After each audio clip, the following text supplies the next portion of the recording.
Tuh. Tapi aku di sini, dia di sana. Aku bilang aku nggak mau ke sana. Terus dia nggak mau ke sini. Oh, udah deh, next time aku bilang gitu ya. Udahlah.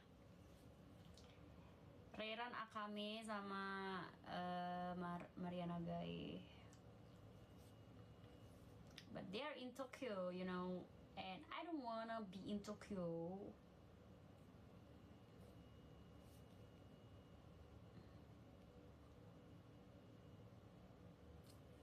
Ini tahu kan si Mariana Gai, lihat followingnya. Tuh dia follow aku. Ngekok.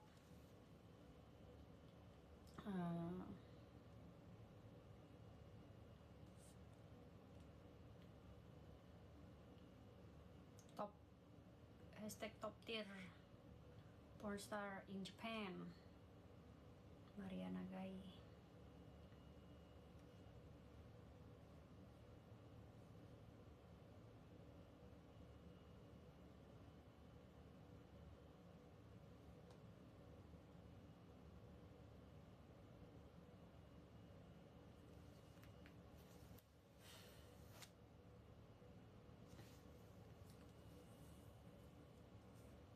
Gak mau prank TKI. Iki atau toko Jepang, masa aku ngeprank orang Indonesia, blok goblok. Otaknya digawe.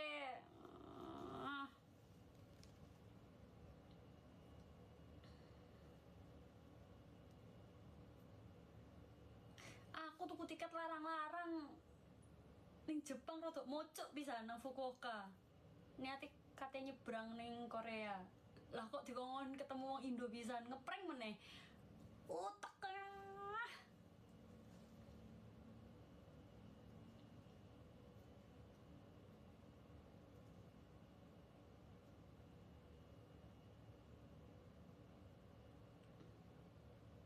Awet muda mbak, aku iki cek enom cok, aku si umur 17 bajingan gue. Ketiak, aku bakal update banyak ketiak di mana nggak tahu. Pokoknya adalah di tempat-tempat yang tersembunyi, aku nggak bisa nyebutin, kalian bisa cari tahu sendiri.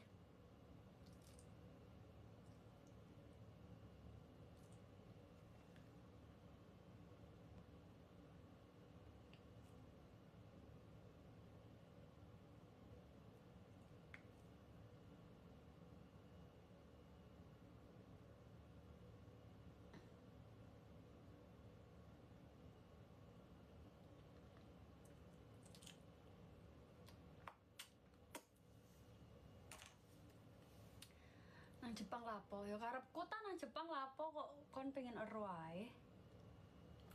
Merah-merah, aduh capek deh bahas kemerah-merahan ini, udah deh biarin aja. Ini tuh jerawat gitu loh. Kemarin aku lagi period lagi cycle-nya PMS. Jerawatku lagi banyak banget. Di wajah juga nih. Ting ting ting. Tapi nggak di sini untungnya, mereka datangnya di sini.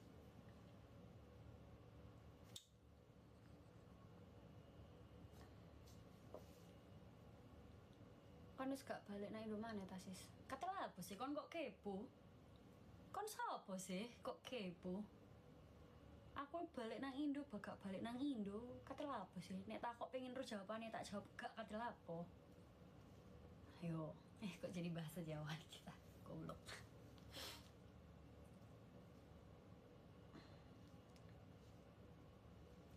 Digigit nyamuk Jepang kakak sis? Gak tahu lah.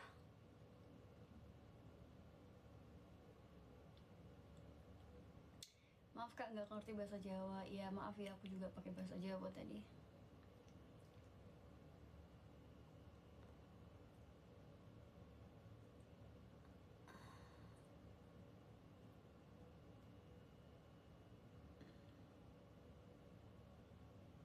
Jawa rek penak. Jawa Pret. Ya sak Jawa Pret iki kan audiensku sing delok aku kan gak teko Jawa tok. Ono sing teko Bandung misal. Tapi tinggal nang Jawa. Goblok, Siska.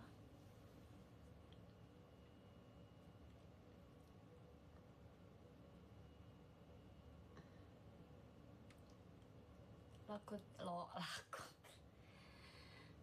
logat Darjo munyal ya jane aku Darjo kate diapakno wong Indo cilah. Halo Cece, ya aku gak Cino aja diceluk Cece, gak seneng aku Cece-cecean. Aku senengnya diceluk Mbak Yu. Mbak utawa Mbak Yu. Wes. Aku Jawa kok diceluk Cece-cece matamu. Gak ndelok motoku kayak gini. Iya, dipanggil sayang aja juga nggak apa-apa.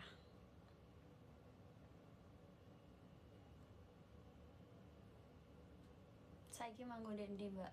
Iki nang Jepang aku.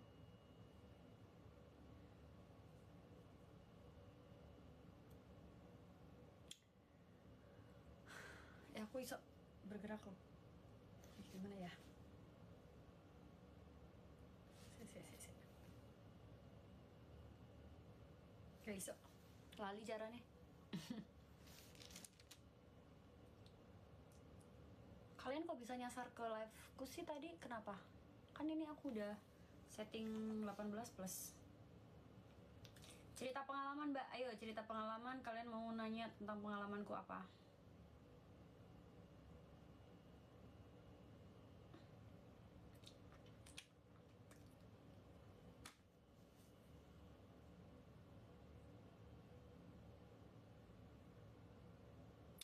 Oh, hi Admiral, you're back. Glad to know you tonight. Thank you. Oke, pengalaman pendidikan, apa yang mau ditanyain?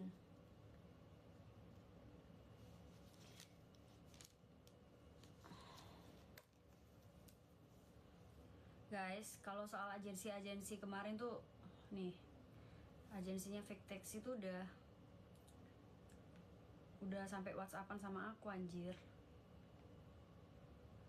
Nih, ini agensinya Victex ini, aku disuruh ngirim ini itu selfie terus verified data diri bla bla bla, nggak aku bales cuy.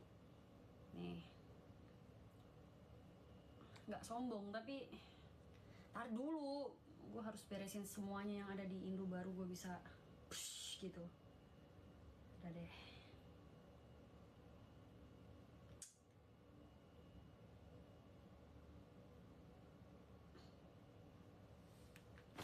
Firdan give thank you. Pengalaman sekolah paling absurd sis. Pengalaman sekolah paling absurd nggak ada, karena aku dulu tuh anaknya pinter, rajin, agak picky, karena aku suka presentasi depan kelas, suka bacot depan kelas, aku suka duduk di depan, aku suka mencari perhatian guru, aku dijadiin ketua kelas. Tapi emang bener kok. Jadi dulu tuh Siska waktu SD selalu masuk di 3 besar. Dari kelas 1 sampai kelas 4 SD itu 3 besar terus. Terus karena ada sekolahan dulu waktu SD itu kayak, karena kurang murid ya, jadi SD kita itu kayak digabungin jadi satu gitu loh. Apa itu namanya, expand, bukan, pokoknya langsung jadi satu. Dulu ada SD 1, SD 2, SD 3. Siska dulu di SD 2. Enggak, Siska dulu di SD 1. Terus karena muridnya kurang, jadi kayak digabungin jadi satu biar banyak kan. Jadi akhirnya gabung lah itu SD-nya. Akhirnya satu kelas tuh kayak ada kurang lebih 29 apa 27, aku lupa lah. Nah ketika udah digabungin, Siska ada yang kalah pinter nih. Jadi kayak Siska masuk, tapi ya masuk ke 5 besar akhirnya. Udah nggak 3 besar lagi. Dulu kalau kelas SD tuh kalau nggak juara 2 ya juara 3, juara 2, juara 3, udah gitu doang waktu SD. Terus SMP kelas 10 habis kelas 6 apa kelas berapa? 7 ya? 7, 8, 9. Kelas 7 itu Siska ranking 3. Ya, inget banget. Karena waktu itu sempet aku tuh sahabatan sama yang ranking 1, tapi sedangkan yang ranking 2 ini kayak jealous banget gitu loh sama yang ranking 1. Biasa lah, childish waktu itu anak-anak. Udah ranking 3, terus kelas 7, 8. Kelas 8 kayaknya aku gak dapet ranking gara-gara aku sibuk ngurusin organisasi, which is OSIS, terus paskibraka, terus pramuka, sama sibuk banget ikut lomba yang namanya penulisan karya ilmiah di Kabupaten Sidoarjo waktu itu. Bisa dicek.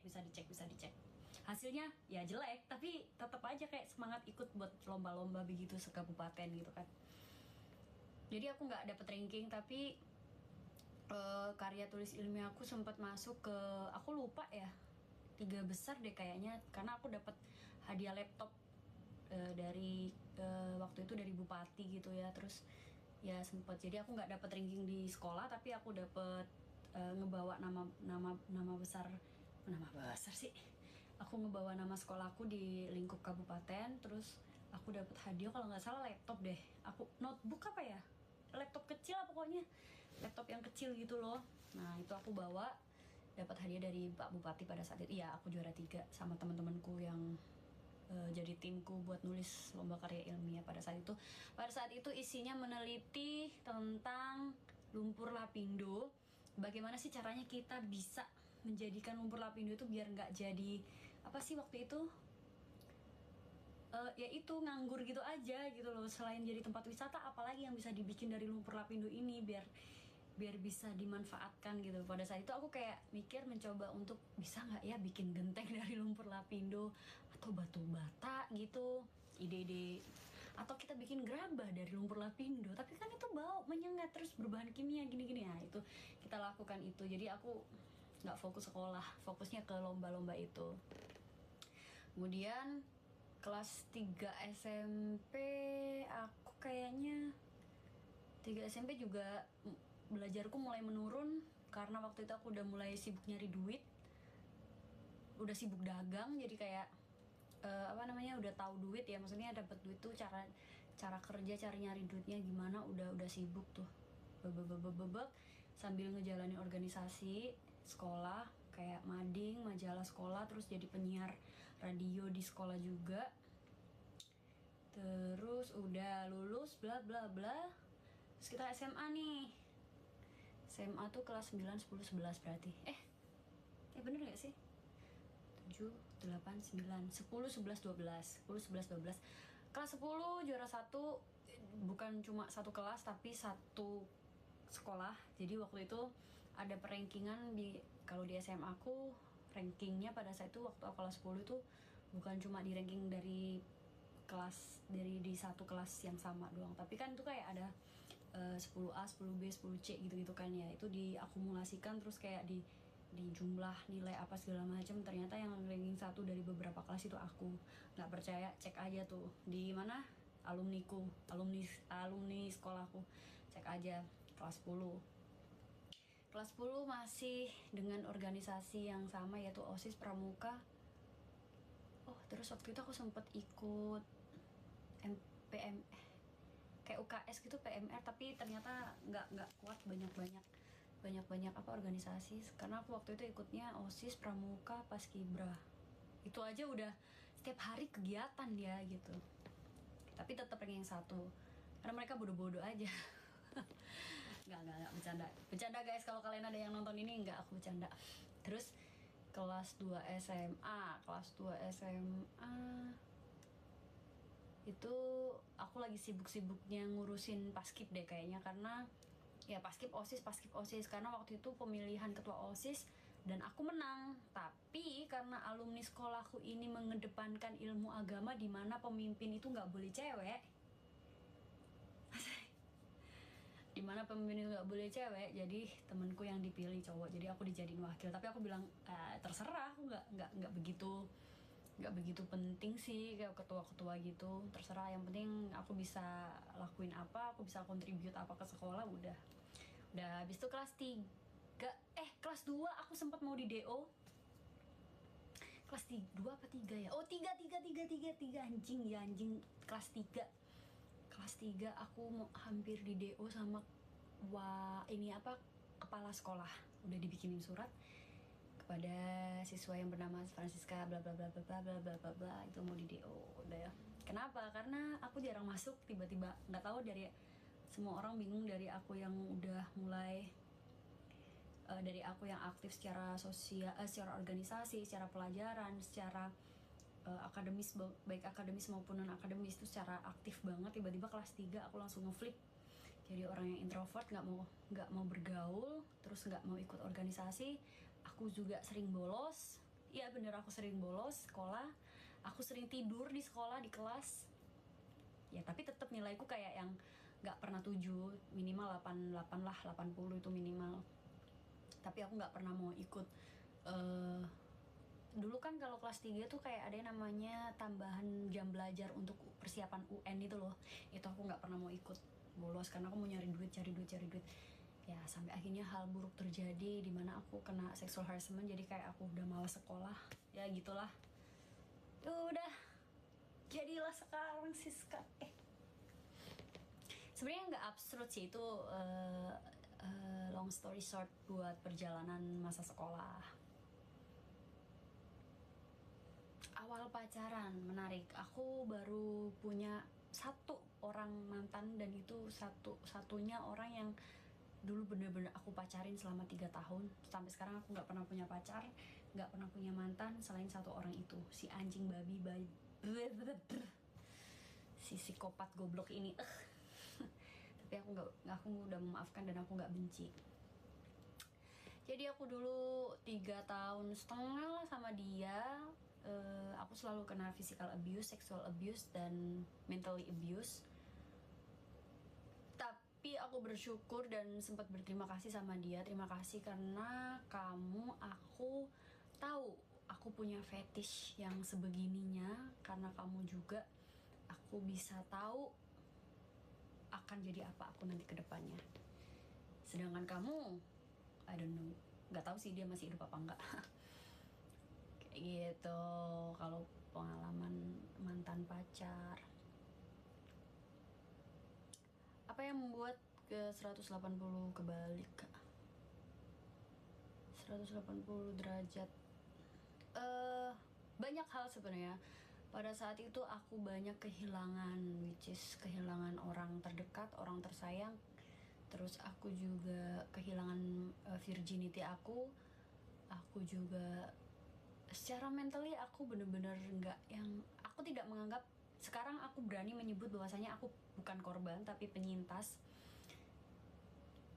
Jadi dulu itu aku nggak tahu ya dapat kekuatan dari mana, karena ketika orang di rape atau bahasa Indonesianya diperkosa itu, mereka mungkin akan melakukan hal di luar nalar logika. Bisa saja kita ngebunuh si pemerkosanya, bisa saja kita yang bunuh diri, bisa saja kita yang menjadi pelaku. Jadi banyak hal, bisa saja kita yang traumatis banget gitu loh. Nah, sedangkan aku pada saat itu mikirnya, setelah melewati fase 1 minggu depresiku, mikro depresiku, akhirnya aku memutuskan untuk aku cabut. Aku nggak mau ada di lingkungan toksik ini, aku nggak mau ada di sini lagi, sekitar ini lagi. Aku mau cabut dari daerah ini. Udah, terus habis itu aku memutuskan untuk stay di suatu tempat yang menurut aku lebih nyaman, tenang. Ketemulah si mantanku yang tadi. Terus 3,5 tahun aku di abuse apa segala macam, kok makin anjing. Jadi aku kabur. Kenapa kok baru 3 tahun kamu kaburnya? Kenapa nggak dari tahun pertama? Karena tahun pertama dia nggak begitu. Habis itu tahun kedua mulai pelan-pelan, tahun ketiga tuh yang agak intens. Terus kenapa nggak kabur? Gimana mau kabur? Identitas diriku ditahan, ATM-ku dibawa, pasporku diumpetin. Kenapa nggak lapor polisi?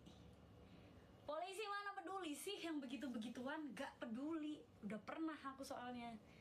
Mereka cuma bilang, kalian pacaran? Tinggal bareng? Ya udah, gitu anjing. Jangankan yang pacaran diurus, KDRT aja kalau nggak sampai dibunuh amit-amit ya, itu bakal baru deh jadi urusan polisi. Kalau cuma kayak, oh di KDRT itu kan urusan rumah tangga, kita nggak ikutan, udah itu mentoknya di situ, udah skip soal polisi. Tapi polisi baik. Kan terus dari situ yang membuat aku sampai sekarang akhirnya aku mikir kayak, oh anjing, kenapa selalu perempuan yang dilecehin sama laki-laki? Gak semuanya, tapi pada saat itu aku mikirnya seperti itu karena aku belum banyak pengetahuan dan belum banyak ketemu orang yang wise dan bijak. Oh, Admiral, thank you. Jangan dikasih butterfly ini kayak mami-mami yang di interview gue. Jadi pada saat itu gue mikir, oke, aku mau society revenge. Jadi aku mau balas dendam. Jadi setiap aku ketemu laki-laki akan aku jadikan dia less power in front of me. I will took their power. I took it, but yeah, I will take their power. I will take their you know, apa ya, kayak mau ngambil power mereka, mau ngambil jahat-jahatnya mereka, kayak vibe-nya mereka, energi mereka tuh kayak gitu.